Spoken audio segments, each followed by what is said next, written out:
Hello everyone. तो कैसे हो आप लोग। तो चलिए आज की इस वीडियो में हम लोग business finance UGC net paper two commerce को वन शॉट में खत्म करने की कोशिश करेंगे। तो क्या होता है बिजनेस फाइनेंस? फाइनेंस का मतलब क्या होता है? फाइनेंस का मतलब होता है मनी का मैनेजमेंट करना। उसके आगे वर्ड जुड़ा हुआ है बिजनेस। तो बिजनेस में मनी का मैनेजमेंट कैसे होता है वही चीज हम पढ़ने वाले हैं ये यूनिट में। ठीक है, तो चलिए हम स्टार्ट करते हैं। सबसे पहले मीनिंग ऑफ फाइनेंस। फाइनेंस का मतलब क्या होता है? द मैनेजमेंट ऑफ मनी, पैसे को मैनेज करना, असेट को मैनेज करना, लाइबिलिटीज को मैनेज करना।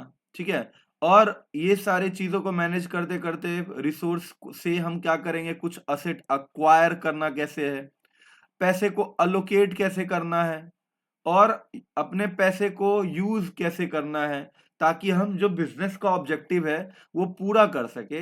वही चीज फाइनेंस में कहीं ना कहीं बताया जाता है। अब सबसे पहले एडवांटेज देखते हैं। फाइनेंस अगर बिजनेस करती है तो उसे बिजनेस का क्या बेनिफिट होगा? तो सबसे पहला है help in managing cash flow. Cash flow होना चाहिए, मतलब जब बिजनेस को पैसों की रिक्वायरमेंट रहे तब उसके पास कैश का इनफ्लो होना चाहिए। अगर कैश का इनफ्लो नहीं होगा तो बिजनेस स्मूथ परफॉर्म नहीं कर पाएगी, स्मूथली ऑपरेट नहीं कर पाएगी। तो फाइनेंस करने से ये फायदा होता है कि कैश फ्लो को मैनेज किया जा सके। अगला, अगर हम कैश फ्लो को मैनेज करेंगे तो उससे बेनिफिट ये होगा कि बिजनेस का ग्रोथ और एक्सपांशन होगा। समझ में आ रहा है बात? बढ़ेगा बिजनेस और एक्सपांड करेगा, डिफरेंट डिफरेंट सोर्स में अपने पैसों को इन्वेस्ट करेगा। अगला पॉइंट है enables investment in project and risk management. हम इन्वेस्टमेंट को ऐसे जगह पे प्रोजेक्ट्स में लगाएंगे और देखेंगे कि उस प्रोजेक्ट को करने से कितना रिस्क है, कितना क्या रिस्क है, तो हम लोग ये सारी चीजें पहले ही प्लान कर लेंगे। ठीक है, अब डिसएडवांटेज क्या होगा? तो अगर अगर हम पुअर फाइनेंशियल मैनेजमेंट करते हैं तो ऑपरेशनल इनएफिशिएंसी भी हो सकता है। जैसे हमको चाहिए थे समझो 10 लाख रुपए, और अगर हम प्रॉपर फाइनेंस नहीं कर पाते और हमारे पास आते बस 5,000 रुपए, तो हम ऑपरेशनल एफिशिएंसी से नहीं कर पाएंगे। ठीक है, और high dependence on debt. Finance हम लोग करते हैं और हम लोग पैसे उठाते हैं बाहर से डेट के फॉर्म में, उधार के फॉर्म में, तो उससे क्या होगा, बिजनेस में फाइनेंशियल रिस्क भी आ सकती है कि इन केस अगर बिजनेस ने पैसा नहीं चुकाया तो बिजनेस डूब भी सकता है, बंद भी पड़ सकता है। तो ये सारे मीनिंग हमने पढ़ लिया, एडवांटेज पढ़ लिया और डिसएडवांटेज देख लिया। अभी हम लोग देखते हैं प्रोक्योरमेंट ऑफ फंड्स। प्रोक्योरमेंट का मतलब अरेंजमेंट। प्रोक्योरमेंट का मतलब क्या? Arrangement of funds. तो सिंपल डेफिनेशन देखते हैं हम लोग। The process of acquiring. Acquiring मतलब अपने पास लाना। क्या? तो फाइनेंशियल रिसोर्सेज मतलब पैसा required to run and grow the business is this process is called as procurement of fund. तो ऐसा प्रोसेस जिससे कि पैसे को अक्वायर किया जाए, रिसोर्सेज को अक्वायर किया जाए ताकि बिजनेस चल सके और ग्रो कर सके, उसको ही हम लोग बोलते हैं प्रोक्योरमेंट ऑफ फंड। अब जो बिजनेस है उसके सोर्सेस क्या होते हैं? पैसे लाने का, प्रोक्योर करने का कितने सोर्स होते हैं? तो एक इंटरनल सोर्स होता है और एक एक्सटर्नल सोर्स रहता है। अब सर इंटरनल सोर्स क्या होगा?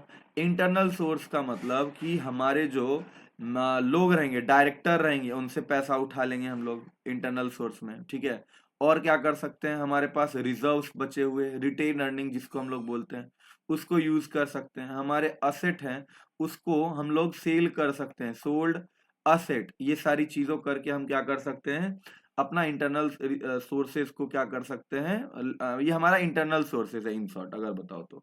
एक्सटर्नल सोर्स मतलब बाहर से पैसा उठाना। तो सबसे पहला क्या है, डेट। डेट मतलब उधार, लोन्स लेना, बॉन्ड्स लेना। ठीक है, ये सारी चीज आपने आपको पता होने चाहिए, लोन्स क्या होते हैं, बॉन्ड्स क्या होते हैं। अगला इक्विटी शेयर, मतलब जो ओनर होते हैं कंपनी के उनसे पैसे उठाना। प्रेफरेंस शेयर, ये प्रेफरेंस शेयर की बात करें तो ये सेकेंडरी ओनर होते हैं। इक्विटी सबसे मेन ओनर होता है, प्रेफरेंस वालों को प्रेफरेंस मिलता है डिविडेंड पेमेंट के टाइम में, तो इस वजह से इसको प्रेफरेंस शेयर बोलते हैं। तो कहने का मतलब इन लोगों से पैसे उठाएंगे। तो एक्सटर्नल सोर्स और इंटरनल मतलब डायरेक्टर, रिजर्व, सोल, एसेट, ये सारी चीजें मतलब बिजनेस के अंदर से पैसा उठाना इंटरनल सोर्स हो गया, बिजनेस के बाहर से पैसा उठाना एक्सटर्नल सोर्स हो गया। अब देखते हैं कुछ इंटरनल सोर्स और एक्सटर्नल सोर्स, वही चीज बोला गया, रिटेन अर्निंग हो गया, सेल्स ऑफ असेट हो गया, डेट में लोन और बॉन्ड्स हो गए, इक्विटी फाइनेंसिंग मतलब शेयर कैपिटल, प्रेफरेंस शेयर, ये सब जगह से एक्सटर्नल सोर्स हो गए हमारे। अभी आते हैं टाइप्स ऑफ सिक्योरिटीज। सिक्योरिटीज का मतलब क्या होता है? सिक्योरिटीज का मतलब होता है फाइनेंशियल इंस्ट्रूमेंट रिप्रेजेंटिंग ओनरशिप और डेट ऑब्लिगेशन। जैसे सिक्योरिटीज की बात करें तो एक सर्टिफिकेट रहता है जिसपे लिखा रहता है कि किसी कम, अब समझो कोई कंपनी है, समझो ये ABCD कंपनी है और इसको पैसे चाहिए पर्सन XY से, समझो X पर्सन से पैसे चाहिए। तो ये पर्सन जो कंपनी है, ये कंपनी है और ये इन्वेस्टर है। अब कंपनी को पैसे चाहिए, इन्वेस्टर के पास सरप्लस पैसे और कंपनी के पास डेफिसिट पैसा है, तो ये इन्वेस्टर से पैसे मांगेंगे। इन्वेस्टर से पैसे कौन से फॉर्म में मांग सकते हैं? या तो इक्विटी के फॉर्म में मांग सकते हैं, मतलब ओनर बना दिया, या फिर डेट के फॉर्म में मांगा जा सकता है, मतलब लोन बॉन्ड इनके फॉर्म में मांगा जा सकता है। ठीक है, तो अब इक्विटी सिक्योरिटीज क्या होते हैं? नॉर्मल शेयर्स होते हैं और प्रेफरेंस शेयर होते हैं। और डेट सिक्योरिटीज क्या होते हैं? बॉन्ड्स होता है और डिवेंचर होता है। चलो बहुत आसान। अभी कैपिटलाइजेशन का मतलब क्या होता है? कैपिटलाइजेशन क्या होता है? ये सब हम कुछ बेसिक चीजें पढ़ रहे हैं। तो कैपिटलाइजेशन का मतलब होता है total value of all outstanding, मतलब कंपनी पैसे जो उठाती है उसको ही हम लोग क्या बोलते हैं?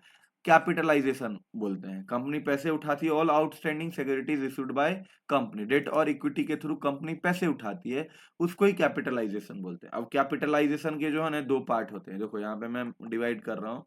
कैपिटलाइजेशन के दो तीन तरीके से कैपिटलाइजेशन हो सकता है।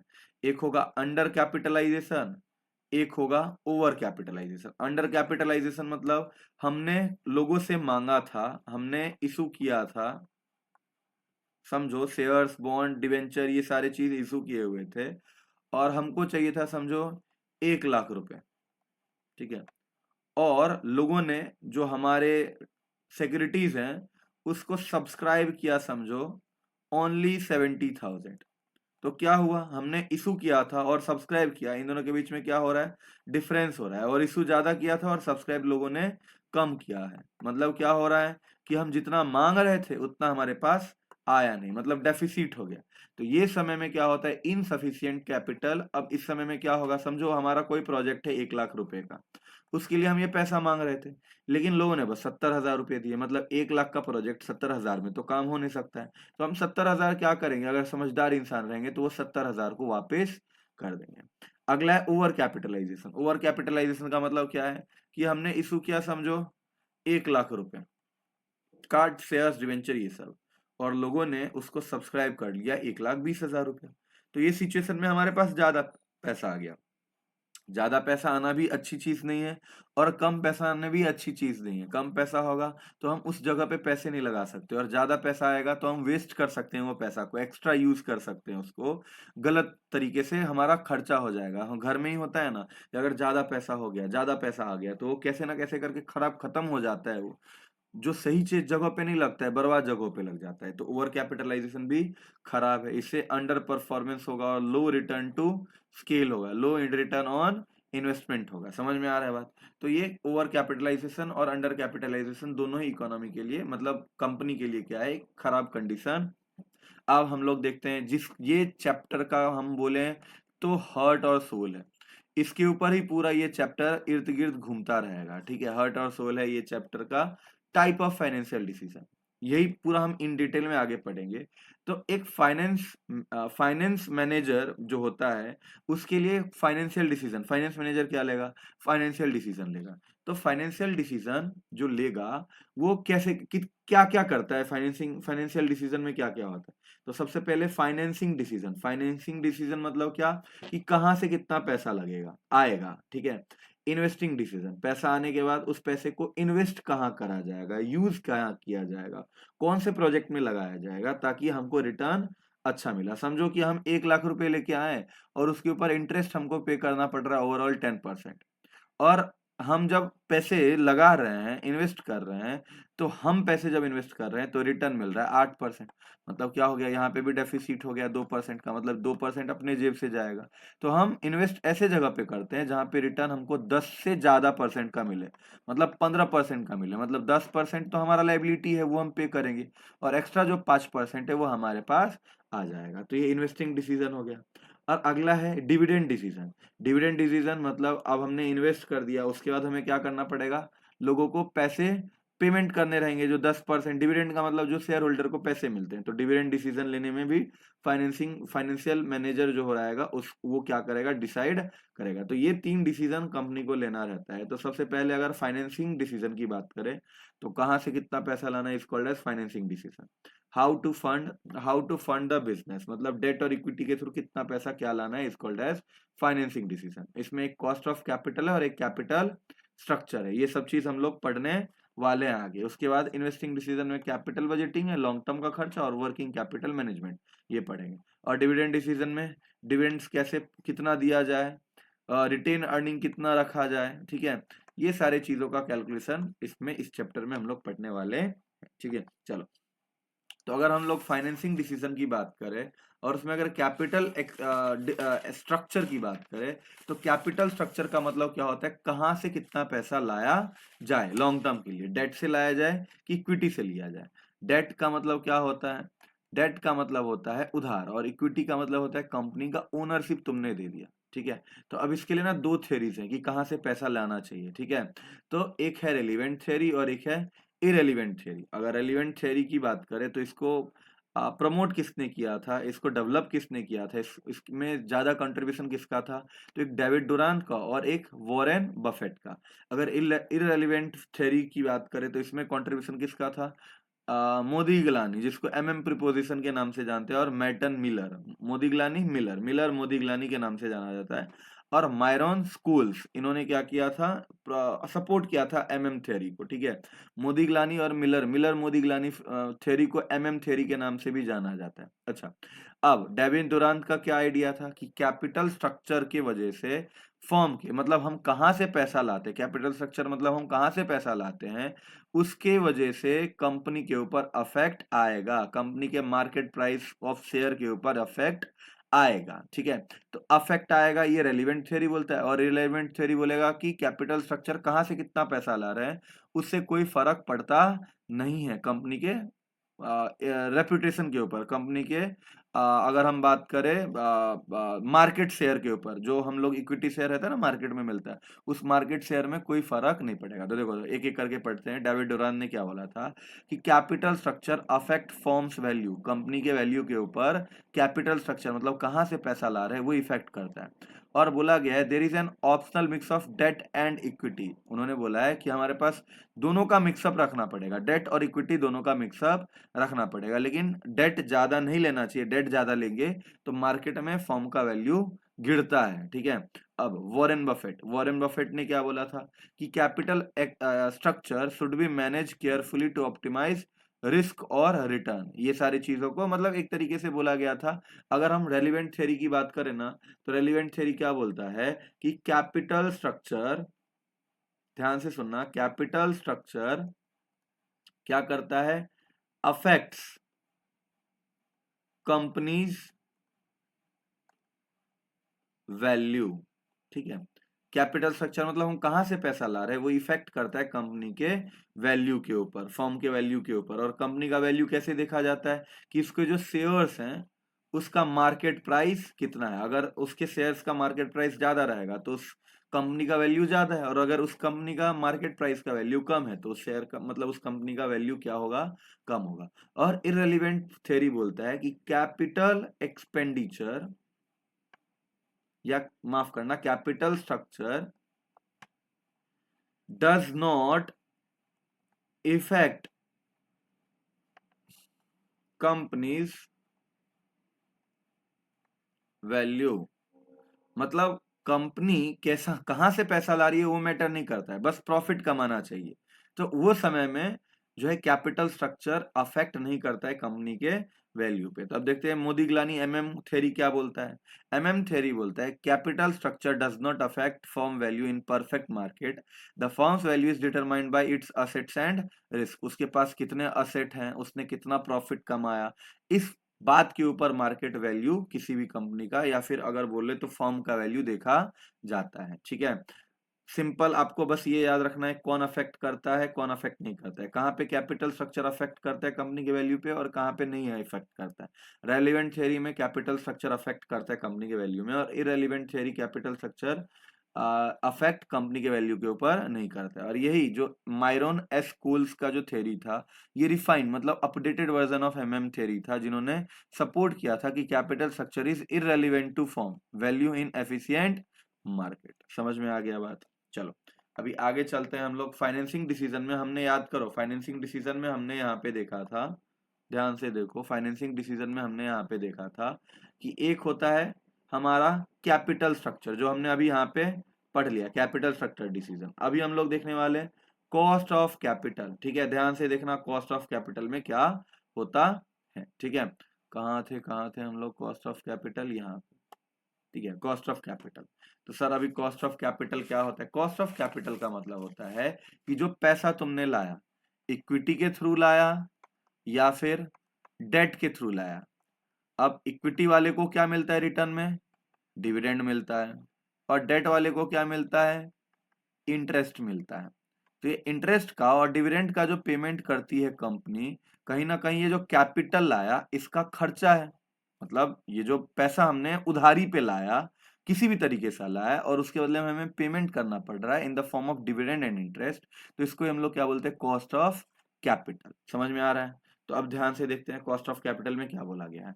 The cost of raising fund express as a percentage. कितने परसेंटेज से हमने, मतलब अगर समझो 100 रुपया लाया है, तो 100 रुपए में से हमारा उस 100 रुपए को लाने के लिए कितना परसेंट हमको क्या लग रहा है? खर्चा लग रहा है। तो 100 रुपए में अगर 10% खर्चा लग रहा है, मतलब 10 रुपया लग रहा है, तो यही कॉस्ट ऑफ कैपिटल हो गया। अब टाइप्स ऑफ कॉस्ट, कॉस्ट तीन तरीके के होते हैं, जैसे मैंने बताया था ना। एक होता है डेट वाले का कॉस्ट, जिसको हम लोग क्या बोलते हैं? बोरोड फंड बोलते हैं, और उस पर हमें क्या देना पड़ता है? इंटरेस्ट देना पड़ता है। ठीक है, कॉस्ट ऑफ इक्विटी, दो तरीके शेयर होल्डर्स होते हैं, एक इक्विटी शेयर होल्डर और एक प्रेफरेंस शेयर होल्डर। तो cost of equity the return required by share holder, और ये डिविडेंड के फॉर्म में मिलता है। ठीक है, और ये फिक्स नहीं रहता है। और cost of preference share similar to cost of debt, ये सिमिलर रहता है लेकिन डेट से। ठीक है, मतलब फिक्स रेट ऑफ इंटरेस्ट मिलेगा, फिक्स डिविडेंड मिलेगा। ठीक है, इसको प्रायोरिटी दिया जाएगा इक्विटी के कंपैरिजन में। ठीक है, इनको फिक्स रेट ऑफ इंटरेस्ट मिलेगा। तो ये कॉस्ट ऑफ प्रेफरेंस कैपिटल और कॉस्ट ऑफ डेट दोनों ही सिमिलर हैं। ठीक है, तो अब हम लोग ध्यान से देखते हैं कि कॉस्ट ऑफ डेट या फिर कॉस्ट ऑफ प्रेफरेंस कैपिटल, इसका फॉर्मूला क्या होता है। तो इसका फॉर्मूला अगर मैं बताऊं ना, तो इसका फॉर्मूला होता है I upon net proceed multiplied by 100। Simple सा फॉर्मूला है। आई, आई का मतलब एनुअल, एनुअल इंटरेस्ट पेमेंट, कितना रुपया हमें इंटरेस्ट पे करना पड़ेगा। नेट प्रोसीड की बात करें तो उस इंटरेस्ट, मतलब वो जो शेयर हमने उठाया है या फिर जो हमने सिक्योरिटीज उठाया है, उसको उठाने के लिए कुछ खर्चा लगता है, तो इसको हम लोग क्या बोलते हैं? Net proceed. ठीक है, अब हम लोग आगे बढ़ते हैं, आगे क्वेश्चन देखते हैं, इससे ज्यादा क्लैरिटी मिलेगा। अभी तुमको कुछ समझ में नहीं आएगा मुझे पता है।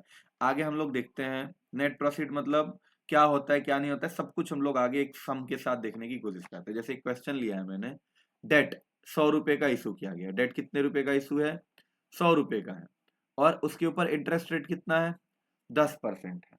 और प्रीमियम, प्रीमियम का मतलब क्या होता है? जितने रुपए का शेयर उससे ज्यादा पैसा लेना, इज कॉल्ड एज प्रीमियम। तो प्रीमियम है 10 रुपए। ठीक है, अगला है अदर कॉस्ट, प्रिंटिंग चार्ज है और अदर है 2.5 रुपीज करके। अब बोला गया है कि डेट कैलकुलेट करो कि कितना डेट होगा हमारा। Cost of calculation of debt मतलब कॉस्ट ऑफ कैपिटल कैलकुलेट करने के लिए बोल रहा है, और यहाँ पे टैक्स को इंक्लूड मत करो। तो सबसे पहले हमने फॉर्मूला क्या दिखा था? I upon NP, net proceed multiplied by 100। पूरे साल में आई कितना लग रहा है? तो आई 100 रुपए का डेट था और उसके ऊपर 10% इंटरेस्ट लग रहा है, तो कितना हो जाएगा? 10 रुपया हो जाएगा। ठीक है, अब सर नेट प्रोसीड क्या होगा? नेट प्रोसीड कितना होगा वो चेक करते हैं। नेट प्रोसीड की अगर बात करें तो सर यहाँ पे हमने पैसे कितने उठाए हैं? तो सर 100 रुपये उठाए हैं। ठीक है, और उसके साथ साथ प्रीमियम भी उठाया। कितने रुपए का प्रीमियम उठाया है? 10 रुपया उठाया है। डेट था 100 रुपए का, लेकिन उस पे और 10 रुपये हमने प्रीमियम के तौर पे उठाएं। उसके बाद सर हमारा कुछ खर्चा भी हो गया, प्रिंटिंग चार्ज हो गया 1.5 रुपीज, और सर अदर एक्सपेंडिचर हो गए, मतलब ये करने के लिए डेट इशू करने के टाइम में 2.5 रुपीज का।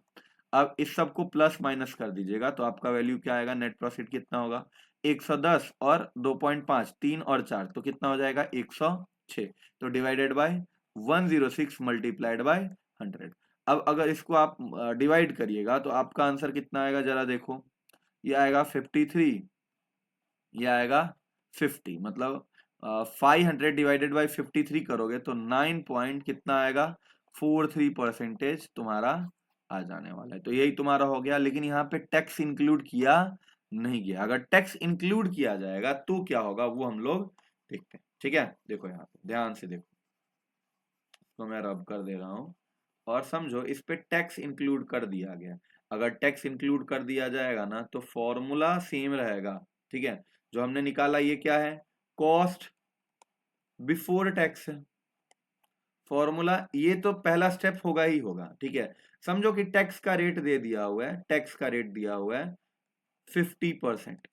ठीक है, और आपको बोला गया है कि अब कैलकुलेट करिए टैक्स का, तो इसका फॉर्मूला क्या होगा पता है, कॉस्ट ऑफ कैपिटल का, देखो ध्यान से देखो, कॉस्ट ऑफ डेट या कॉस्ट ऑफ कैपिटल का फॉर्मूला होगा कॉस्ट बिफोर टैक्स, और इसको मल्टीप्लाई करेंगे 1 माइनस टी से। 1 माइनस टी मतलब 1 एक वैल्यू लेना है और टी का मतलब टैक्स रेट। ठीक है, ये लिखना पड़ेगा टैक्स रेट। अब हम लोग यहाँ पे काम करते हैं। अब देखो सर कॉस्ट बिफोर टैक्स की रेट कितना है 9.43%। ठीक है, और इसको मल्टीप्लाई करेंगे हम किससे सर, इसको मल्टीप्लाई करना पड़ेगा हमें 1 माइनस टी है तो 1 माइनस 50%, और अगर 50% है तो कितना हो जाएगा 1 माइनस 50 अपॉन 100। ठीक है, 50% है तो उसको 50 अपॉन 100 कर देंगे। अब देखो 9.43 मल्टीप्लाइड बाय ये कितना हो जाएगा 0.5 हो जाएगा, और 0.5 1 से माइनस होगा तो कितना होगा 0.5, तो अगर वैल्यू देखे तो ये क्या हो जाएगा 4.7। ठीक है, तो इस तरीके से कैलकुलेट करना है, मतलब सेम है, कॉस्ट बिफोर टैक्स जितना आया वो लिखेंगे और मल्टीप्लाई करेंगे 1 माइनस टी। ठीक है, एक क्वेश्चन मैं खुद से क्रिएट कर रहा हूँ यहाँ पे ऑन द स्पॉट, इसको मैं रब कर दे रहा हूँ और एक क्वेश्चन क्रिएट कर रहा हूँ और आप लोग ट्राई करोगे। पहले आप ट्राई करोगे, देखो ये क्वेश्चन बहुत आसान लिया था मैंने। ठीक है, अब आप लोग ट्राई करोगे और ट्राई करोगे और उसके बाद वीडियो को पॉज कर दोगे अभी यहाँ पे। ठीक है, और फिर ट्राई करके मुझे बताओगे आंसर कितना आ रहा है कमेंट सेक्शन में। और प्लीज यार तुम लोग कमेंट सेक्शन में लिखो कि तुम वीडियो देख रहे हो कि नहीं देख रहे हो, नहीं तो मुझे पता ही नहीं चलता है, मैं बरबर बरबर करके चला जाता हूँ, मुझे पता भी नहीं चलता है कितने लोग वीडियो देख रहे हैं कितने लोग नहीं देख रहे हैं। तो कमेंट सेक्शन में करो आंसर, जितना आंसर आ रहा है करो। ठीक है, चलो तो क्वेश्चन बनाते हैं हम लोग यहाँ पे, और क्वेश्चन में बनाता हूँ यहाँ पे, समझो डेट हमने इशू किया 48,000 रुपीज का, और उसके ऊपर इंटरेस्ट रेट कितना है, समझो 10% ही है। ठीक है, और अगर मैं बात करूं 48,000 के ऊपर प्रीमियम की अगर बात करें तो 48,000 का कैसे इशू हुआ था पता है, पहले देखो क्वेश्चन में बनाता हूं ध्यान से देखो, 100 रुपए का एक शेयर मल्टीप्लाइड बाय 480 तो कितना होगा 48 और उसके ऊपर 3 जीरो। तो इस तरीके से डेट इशू किया गया था। एक डेट का फेस वैल्यू कितना था 100 रुपए का था, और कितने क्वांटिटी तो 480 क्वांटिटी, तो 48,000, और उसके एक शेयर के ऊपर जो है कितना प्रीमियम मिल रहा है तो 10 रुपया मिल रहा है, इंटरेस्ट रेट 10% है, और अदर कॉस्ट एक शेयर के ऊपर 1.5 ईच। ठीक है, और 2.5 ईच। अब चलो कैलकुलेट करो, थोड़ा कॉम्प्लेक्स बना दिया, और टैक्स रेट समझो 40% का है, मान के चलो 40% का टैक्स रेट है। सबसे पहले हम लोग क्या निकालते थे, cost of debt before tax, इसका formula I upon net proceed multiplied by 100 होता था। आई मतलब क्या, कितना इंटरेस्ट का पेमेंट करना हमको पड़ेगा। ठीक है, अब देखो 48,000 रुपीज का शेयर है, उसके ऊपर हमें 10% क्या देना पड़ेगा, इंटरेस्ट देना पड़ेगा। तो 10/100 तो क्या हो जाएगा, 10101010, ठीक है। तो कितना हो जाएगा 4800। तो आई पे हम क्या लिखेंगे, 4800 लिखेंगे, divided by net profit. Net profit हमको अभी ध्यान से कैलकुलेट करना पड़ेगा, बहुत ही ज्यादा ध्यान से। देखो नेट प्रॉफिट मतलब क्या होता है कि शेयर कितने हमको, मतलब कितने रुपए का मतलब पैसे हमारे पास कितने आए। तो पैसे हमारे पास आए 48,000, ठीक है। ध्यान से देखो, पैसे आए हमारे पास 48,000, उसमें प्रीमियम कितना आया, तो प्रीमियम आया 10 रुपए ईच के हिसाब से, तो 4,800 रुपए का आया। और 1.5 ईच प्रिंटिंग चार्ज लगा है। कितने शेयर थे, तो 480 शेयर थे। 480 को अगर मल्टीप्लाई करोगे तुम 1.5 से, तो तुम्हारा वैल्यू आएगा 720। तो इसको हम क्या करेंगे, यहाँ पे माइनस करेंगे 720 को, और फिर माइनस क्या करेंगे 2.5 के हिसाब से एक शेयर के ऊपर जो है सो अदर कॉस्ट आए हैं। तो अगर 480 को अगर मल्टीप्लाई करें हम लोग 2.5 से, तो आंसर आएगा हमारा 1200। अब इस सबको ऐड माइनस कर लो जरा, देखो कितना आता है। तो 48,000 प्लस 4,800, तो 52,800 आ गया। और उसमें माइनस करो तुम 1920, तो आंसर आएगा तुम्हारा 51,880। देखो यहाँ पे डेटा तुम्हारा कुछ अटपटा आ गया, पहले डेटा आसान था तो कैलकुलेट हो गया था। अब यहाँ पे तुम क्या करोगे, नीचे लिखोगे 51,880 और मल्टीप्लाई करोगे किससे, 100 से। अब अगर मैं इसको कैलकुलेट करूं, तो मैं डायरेक्टली आंसर यहाँ पे कैलकुलेट करके लिख देता हूं। इसका आंसर आएगा 51,880। तो हमारा कितना रिटर्न, मतलब cost of debt before tax कितना है, 9.25%। Cost of debt before tax. अभी हम लोग क्या करेंगे, अगर टैक्स 40% का दे दिया हुआ है, तो उसके लिए हम क्या करते थे, cost of debt after tax. Tax के बाद क्या होगा, तो टैक्स के बाद क्या होगा, तो हम लोग लिखते थे formula, cost of debt before tax multiplied by 1 minus T, tax rate, ठीक है। टैक्स रेट 40% दिया हुआ है, ध्यान से देखो। Cost of debt before tax कितना है, तो 9.25% है। और इसको मल्टीप्लाई करेंगे 1 माइनस टी, 1 लिखेंगे और टी का वैल्यू कितना है, 40% है। तो 40/100 अगर करते हैं हम लोग, ठीक है, 40/100 करते हैं, तो कितना आएगा यहाँ पे वैल्यू, 40/100 को करेंगे तो 1010 गायब हुआ, और 2/5 आया, ठीक है। तो 2/5 को और अगर बाइफरगेट करे तो कितना आएगा, 0.4 आएगा। तो 9.25% मल्टीप्लाइड बाय क्या आएगा, मल्टीप्लाई का सिग्नल नहीं भी देंगे तो भी चलेगा, लेकिन मल्टीप्लाइड बाय 1 माइनस 0.4, तो आएगा 0.6 आएगा। अब 9.25 को हम क्या करेंगे, मल्टीप्लाई करेंगे 0.6 से, तो हमारा आंसर आएगा 5.55%। तो इस तरीके से हम लोग क्या करने वाले हैं, कैलकुलेशन करने वाले हैं। तो ये क्वेश्चन एग्जाम में आ सकता है, इस वजह से मैंने ये चीज आपको बता दिया। चलिए, तो ये खत्म हो गया कहानी। अब हम लोग देखते हैं cost of equity. Cost of equity निकालने का कितना तरीका है वो हम देखते हैं। तो सबसे पहला तरीका है CAPM method, capital asset pricing model, ठीक है। Capital asset pricing model, calculate required return based on risk.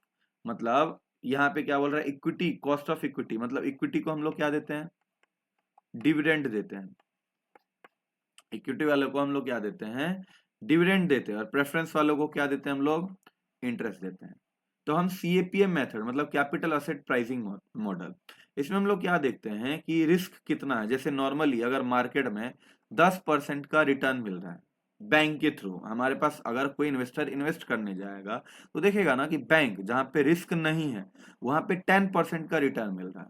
और कंपनियां अगर उसको 8% का ही रिटर्न देगी, तो कोई पागल थोड़ी होगा जो रिस्क वाले जगह पे 8% मतलब कम पैसा लेगा, वहां पे FD 10% अगर दे रही है तो कहने का मतलब क्या है कि ये जो इन्वेस्टर्स होते हैं इनको देखना पड़ता है कि भाई रिस्क फ्री रिटर्न कहाँ पे है और रिस्क रिटर्न कहाँ पे है। इस चीज को देखने के लिए कि यहाँ पे सीएपीएम मॉडल दिया जाता है और सीएपीएम मॉडल ये बोलता है कि जितना रेट मार्केट में रिस्क फ्री रिटर्न में मिल रहा है, मतलब बैंक बैंक से रिटर्न मिल रहा है, उससे ज्यादा हम लोग इंटरेस्ट देने वाले हैं या फिर डिविडेंड देने वाले हैं। ठीक है, तो इसको सीएपीएम मेथड बोलते हैं। देखो इसका फॉर्मूला कुछ दिया हुआ है, इसके प्रैक्टिकल क्वेश्चन एग्जाम में आते हैं, लेकिन मैं यहाँ पे नहीं कराऊंगा क्योंकि टाइम थोड़ा चला जाएगा। Risk minus free rate plus beta multiplied by market return minus risk free rate. समझ में आ गया होगा आपको। अगला है dividend discount model. Dividend discount model मतलब based on future dividend, future में कितना डिविडेंड मिलने वाला है उसको सोचते हुए ये थ्योरी बनाया गया। और अगला है earning per share. Earning per focus on earning per share to determine cost. EPS, हम लोग ईपीएस का नाम आप लोग सुनते रहोगे। एक शेयर के ऊपर हमें कितना पैसा देना पड़ेगा वो कैलकुलेट करना कहलाता है earning per share. Focus on earning per share to determine cost. एक शेयर को लेने के लिए कितना खर्चा लगेगा वो ईपीएस मॉडल हमको कैलकुलेट करके बता देता है। अगला है dividend growth model. Dividend growth model क्या होता है? Dividend growth model is similar to DDM. अब डीडीएम उसके लिए पहले पता करना रहेगा। डीडीएम क्या होता है? Dividend discount model. अब देखो कॉस्ट ऑफ इक्विटी, इसका फॉर्मूला क्या दिया हुआ है डिविडेंड डिस्काउंट मॉडल का, कि पहले देखना पड़ेगा कि डिविडेंड और उसको डिवाइड करना पड़ेगा मार्केट प्राइस से, और उसमें और कितना ग्रोथ हो सकता है, तो इसको डिविडेंड डिस्काउंट मॉडल बोलते हैं। और डिविडेंड ग्रोथ मॉडल किसको बोलते हैं? It is similar to DDM but consider growth rate in dividend. समझ में आ रहा है बात? तो ये सारी चीजें हमने देख ली। ये आपको थ्योरी में पूछा जाएगा। सबसे इंपॉर्टेंट सीएपीएम मेथड का कॉन्सेप्ट था जो मैंने आपको बता दिया। अभी आते हैं हम लोगों ने देखो हमने क्या क्या अभी तक पढ़ लिया, एक बार फिर से देख लेते हैं। हमने अभी तक, यहाँ पे आ जाओ, यहाँ पे हमने कॉस्ट ऑफ कैपिटल खत्म कर दिया और कैपिटल स्ट्रक्चर हमने खत्म कर लिया। अभी हम क्या देख रहे हैं? इन्वेस्टिंग डिसीजन कैसे लिया जाता है वो चीज अभी हम लोग देखने वाले हैं। और उसमें क्या आता है? कैपिटल बजटिंग और वर्किंग कैपिटल मैनेजमेंट। एक मिनट रुक जाओ, हो रहा है ना रिकॉर्ड? पता चला हमने पूरा खत्म कर दिया और रिकॉर्ड ही नहीं हो रहा है। ठीक है। तो हमने इन्वेस्टिंग डिसीजन देख लिया और इन्वेस्टिंग डिसीजन अभी हम लोग देखने वाले, दैट इज कैपिटल बजटिंग और वर्किंग कैपिटल मैनेजमेंट। तो चलो फटाफट हम लोग इसको भी देखने की कोशिश करते हैं। ठीक है, आ जाते हैं इन्वेस्टिंग डिसीजन। इन्वेस्टिंग डिसीजन में दो तरीके का वर्किंग कैपिटल मैनेजमेंट पहले देख रहे हैं। तो वर्किंग कैपिटल मैनेजमेंट में दो तरीका है, एक ग्रॉस वर्किंग कैपिटल और एक net working capital. Net working capital और gross working capital. Gross working capital में जितने भी करंट असेट होते हैं, करंट असेट मतलब क्या? डेटर्स हो गया, बिल रिसीवेबल हो गया, ठीक है, और कैश वगैरह हो गए, ठीक है, ये सारी चीजें किस में आते हैं? करेंट असेट में आता है। तो ये करेंट असेट में हमारे पास कितना पैसा है, इसको ग्रॉस वर्किंग कैपिटल बोलते हैं। और नेट वर्किंग कैपिटल किसको बोलते हैं? कि करेंट असेट में से करेंट लायबिलिटी को माइनस कर दो, तो ये तुम्हारा क्या आ जाएगा? नेट वर्किंग कैपिटल आ जाएगा। ठीक है। अब अगर हम बात करें, फिर से मैं रिटर्न बता रहा हूँ, लिंक टूटा था इस वजह से, कि अगर इन्वेस्टमेंट डिसीजन की बात करो तो ये दो तरीके से होता है। एक होता है वर्किंग कैपिटल को देखते हुए होता है, और इसमें एक डिवीजन होता है आपका वैल्यू बेस्ड। अगर हम बात करें इन्वेस्टमेंट डिसीजन और उसमें वर्किंग कैपिटल मैनेजमेंट की, तो एक वैल्यू बेस्ड होता है और एक टाइम बेस्ड होता है working capital management. Value based के अंदर भी दो पार्ट है, एक ग्रॉस वर्किंग कैपिटल, देखो हमने पढ़ा अभी ग्रॉस वर्किंग, जिसमें बस कैपिटल असेट को काउंट किया जाएगा, ग्रॉस वर्किंग कैपिटल, और एक है नेट वर्किंग कैपिटल। अब टाइम बेस्ड की बात करें तो एक टेम्पररी और एक परमानेंट, इस तरीके से वर्किंग कैपिटल मैनेज किया जाता है। तो अगर वैल्यू बेस्ड की बात करें तो वैल्यू बेस्ड में हम लोग देखते हैं ग्रॉस वर्किंग कैपिटल और net working capital. Gross working capital में बस करंट असेट को ऐड करते हैं, और परफेक्ट तरीका होता है कि करंट असेट में से करंट लायबिलिटी को माइनस कर दे तो हमें नेट वर्किंग कैपिटल मिल जाएगा। ठीक है, कितना रिक्वायर्ड है वो। अगला temporary versus permanent working capital. Temporary मतलब जो ओकेजनली आए, कभी कभी आ जाए, रेगुलर नहीं खर्चा है वो हमारा। और परमानेंट वर्किंग कैपिटल जो डे टू डे ऑपरेशन में हमको खर्चा लगता है। अगर एग्जांपल ले टेम्पररी वर्किंग कैपिटल का, टेम्पररी मतलब कभी कभी आता है, जैसे कंपनी के पॉइंट ऑफ व्यू से कोई डिजास्टर हो गया तो डिजास्टर मैनेजमेंट में, ठीक है। अगर घर के पॉइंट ऑफ व्यू से देखिए तो टेम्पररी वर्किंग कैपिटल क्या होता है, मतलब शॉर्ट टर्म के रिक्वायरमेंट में टेम्पररी वर्किंग कैपिटल क्या होता है। तो अगर मैं बात करूं टेम्पररी मतलब कभी कभी आता है, जैसे शादियां हो गई, कुछ मेडिकल एक्सपेंस हो गए, ऐसा इस तरीके का टेम्पररी मतलब अचानक से आ जाता है। और परमानेंट वर्किंग कैपिटल का मतलब क्या होता है, जो हमेशा होते जा रहा है, जैसे खाना पीने राशन ये सब किस में आता है, रेगुलर परमानेंट वर्किंग कैपिटल में आता।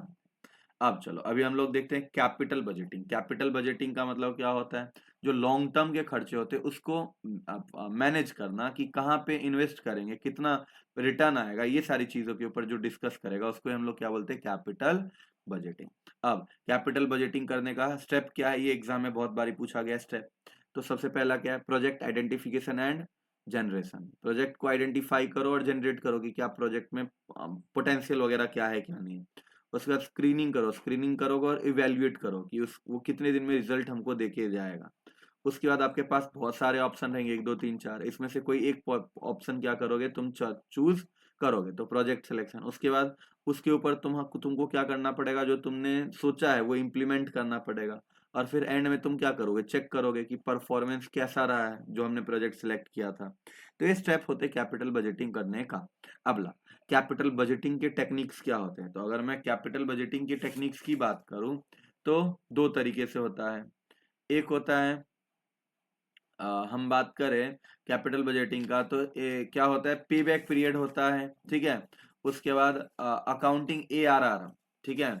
और अगला है नेट प्रेजेंट वैल्यू। अगर इसको और अच्छे से मैं अगर बताने की कोशिश करूँ ना, तो इसमें भी क्या होता है, टाइम और, देखो यहाँ पे मैं ड्रॉ करता हूँ तभी ज्यादा प्रॉपर तुमको समझेगा। कैपिटल बजटिंग के जो टेक्निक्स होते हैं वो हम लोग देख रहे हैं। बजटिंग के टेक्निक्स क्या होते हैं, मेथड्स, ये सब क्या होते हैं। तो सबसे पहला क्या है, टाइम वैल्यू मनी कंसीडर्ड। और यहां पे देखो, यहां पे क्या होगा, time value money not considered, ठीक है। तो ये हो गया। अब इसके अंदर तीन मेथड्स आते हैं जो आपको पढ़ने हैं। एक है प्रॉफिटेबिलिटी इंडेक्स, दूसरा है NPV नेट प्रेजेंट वैल्यू, ठीक है। तीसरा है IRR। अगर टाइम वैल्यू की बात करें तो इसमें आता है पे बैक पीरियड,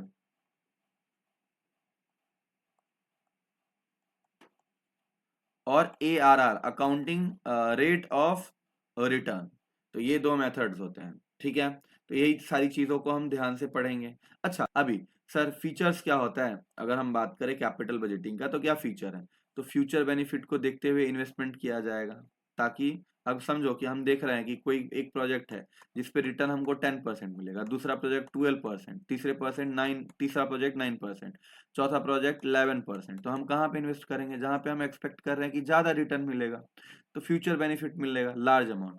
अब कैपिटल जो हम अलोकेट करते हैं भाई वो बड़ा अमाउंट रहता है, छोटा मोटा अमाउंट नहीं रहता है, तो इन्वॉल्व सिग्निफिकेंट कैपिटल अलोकेशन। अगला है फिक्स्ड इन्वेस्टमेंट।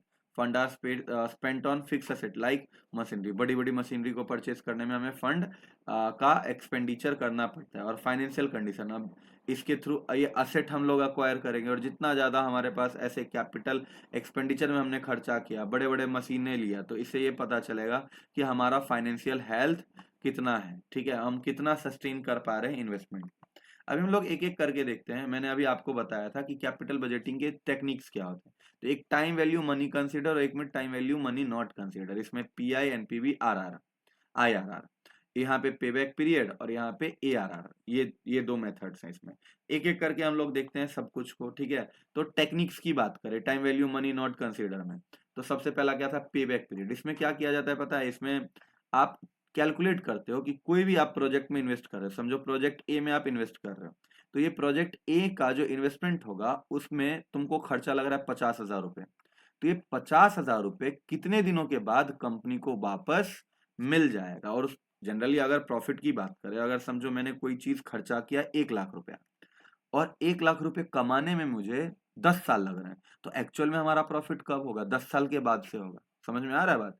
तो वही चीज पे बैक पीरियड यहाँ पे कैलकुलेट किया जाता है कि कितना, मतलब समझ में आ रहा है, मतलब कितने दिनों के बाद हमको जो हमने इन्वेस्टमेंट किया वो हमें पे बैक करेगा। ठीक है, the taken to recover the initial investment. तो इसका फॉर्मूला क्या होता है? Initial investment divided by annual cash flow. अब एडवांटेज क्या है? सिंपल है, इजी है अंडरस्टैंड, और यहाँ पे टाइम वैल्यू मनी को कंसीडर किया नहीं जाता है। अगला, अच्छा, अब एआरआर क्या होता है? एआरआर एक्चुअली क्या कैलकुलेट करता है कि प्रॉफिट के हिसाब से देखता है कि कितना पैसा हमको मिल रहा है। ठीक है, तो average annual accounting profit as percentage of investment, कितने परसेंटेज है वो। जैसे अगर समझो कि तुमने इन्वेस्ट किया 1 लाख रुपए और 1 साल में तुमको आ रहे हैं 10,000 रुपए, तो वो कितना परसेंटेज है? 10% है। तो यही चीज कैलकुलेट किया जाता है, इसका फॉर्मूला होता है average annual profit divided by annual initial investment multiplied by 100। और ये इजी टू कैलकुलेट रहता है, और ये भी ignore TVM uses accounting profit. तो ये हमने देख लिया time value of money not consider वाला कॉन्सेप्ट। अभी हम लोग देखने वाले हैं time value of money considers, ये वाला टेक्निक। तो सबसे पहले हम देखेंगे एनपीवी। एनपीवी का मतलब क्या होता है? Net present value. Net present value क्या बोलता है? तो difference between present value of inflow and outflow. हम लोग यहाँ पे जनरली क्या करते हैं? हम लोग चेक करते हैं कि प्रेजेंट वैल्यू ऑफ इनफ्लो, हमने प्रेजेंट में कितना पैसा लगाया है और फ्यूचर में हमको उसका कितना पैसा मिलेगा। तो ये हम लोग कैलकुलेट करते हैं, और इसका फॉर्मूला अगर मैं बताऊं तो सिंपल रहता है, यहाँ पे थोड़ा अलग लिया गया है।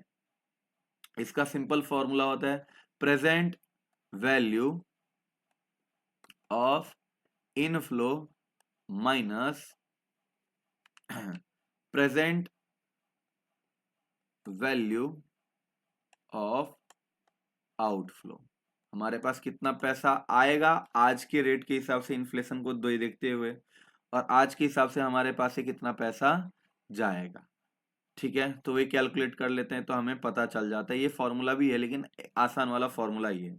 अच्छा, अगर एनपीवी का वैल्यू पॉजिटिव आएगा, अगर एनपीवी का वैल्यू पॉजिटिव आएगा तो हम उस प्रोजेक्ट को सेलेक्ट कर लेंगे। जैसे प्रेजेंट वैल्यू ऑफ इनफ्लो समझो 1 लाख रुपए है और प्रेजेंट वैल्यू ऑफ आउटफ्लो 80,000 रुपए है, तो पॉजिटिव में आया तो हम वो प्रोजेक्ट को एक्सेप्ट करेंगे।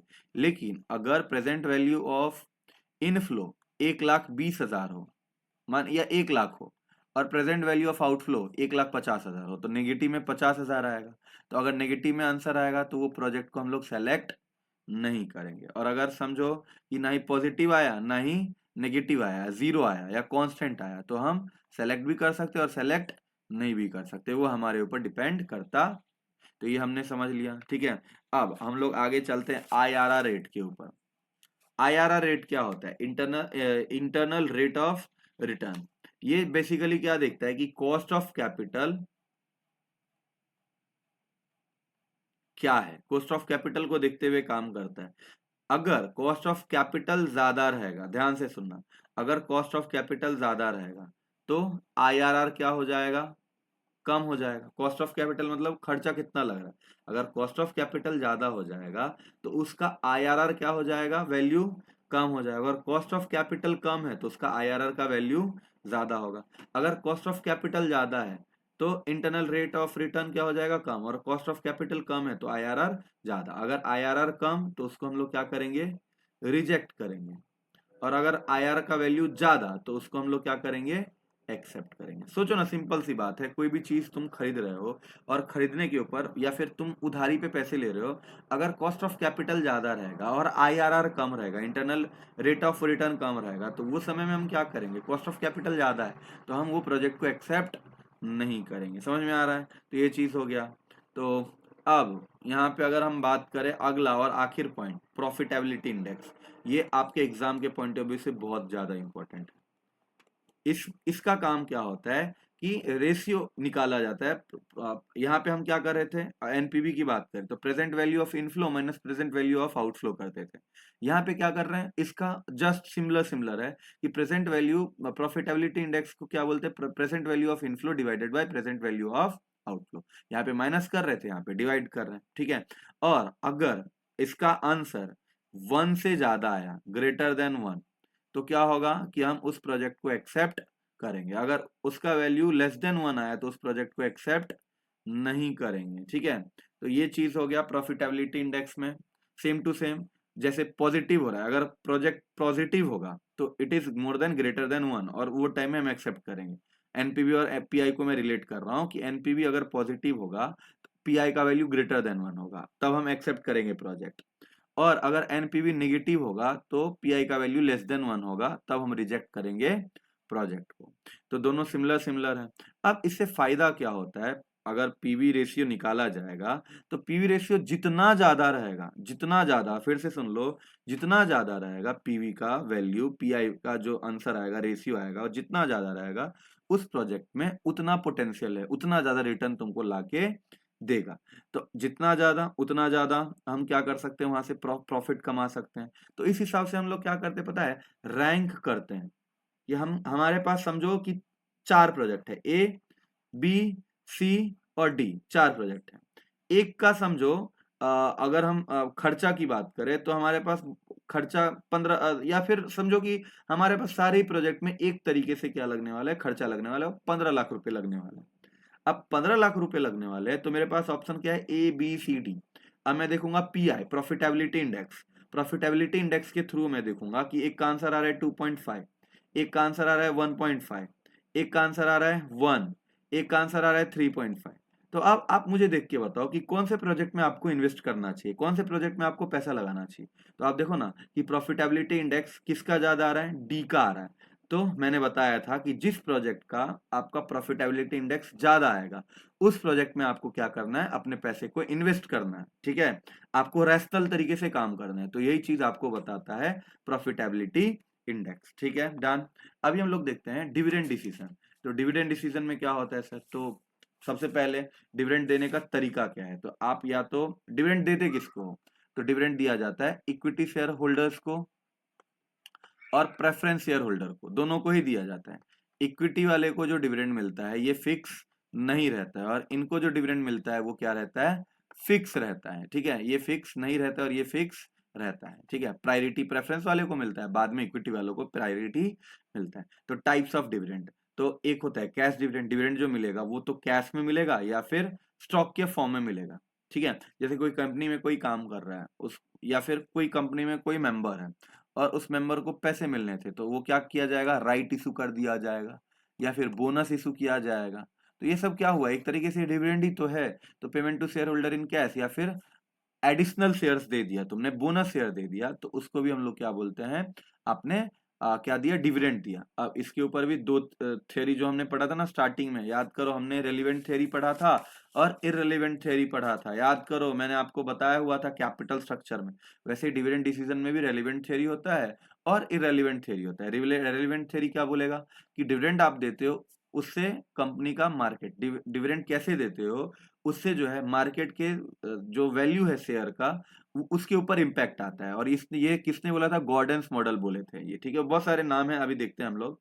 और दूसरा इररिलेवेंट थ्योरी क्या बोलता है कि डिविडेंड कैसे आप दे रहे हो, कितना दे रहे हो, ये इफेक्ट नहीं करता है फॉर्म के वैल्यू के ऊपर। और ये मोदिग्लानी मिलर एमएम थ्योरी ने बताया हुआ था। ठीक है, तो मोदिग्लानी थ्योरी क्या, एमएम थ्योरी क्या बोलता है, इररिलेवेंट थ्योरी क्या बोलता है, dividend policy does not affect company value. मतलब आप कितना पैसा डिविडेंड में दे रहे हो ये इम्पैक्ट नहीं करता है कंपनी के वैल्यू के ऊपर। तो क्या वैल्यू करता है, तो जैसे आप शेयर्स का, आपका अगर प्रॉफिट आप ज्यादा अच्छा कमा रहे हो, आपने एसेट बहुत परचेस कर लिया, तो इस सिचुएशन में क्या होगा, आपके शेयर का प्राइस ऑटोमेटिकली बढ़ जाएगा, मार्केट प्राइस। तो शेयर होल्डर्स मार्केट प्राइस से भी कमा सकते हैं, डिविडेंड दो या ना दो। तो ये एमएम थ्योरी बता रहा था। उसके बाद Walter theory, high return of project benefit from retaining earning. इन्होंने क्या बोला कि हाई रिटर्न प्रोजेक्ट जो रहेगा उसका बेनिफिट क्या होता है, रिटेन अर्निंग से होता है।